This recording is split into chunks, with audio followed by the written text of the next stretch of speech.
بسم اللہ الرحمن الرحیم۔ عبادات رمضان المبارک، 24ویں روزے کے وظائف۔ بعد از نماز فجر خوبصورت سا اسماء الحسنی جس کو اسم اعظم کا درجہ بھی حاصل ہے، یا حی یا قیوم 100 مرتبہ پڑھنا ہے۔ بعد از نماز ظہر سورہ فاتحہ 40 مرتبہ اور ہر مرتبہ بسم اللہ کے ساتھ۔ بعد از نماز عصر دعائے نجات 25 مرتبہ پڑھنی ہے، اور یہ بہت پیاری دعا، حسبنا اللہ و نعم الوکیل علی اللہ توکلنا۔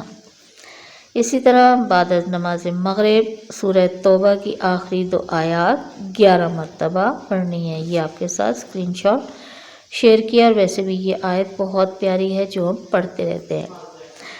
بعد از نماز عشاء استغفار 300 مرتبہ پڑھنا ہے۔ استغفر اللہ الذی لا الہ الا هو الحی القیوم واتوب الیہ۔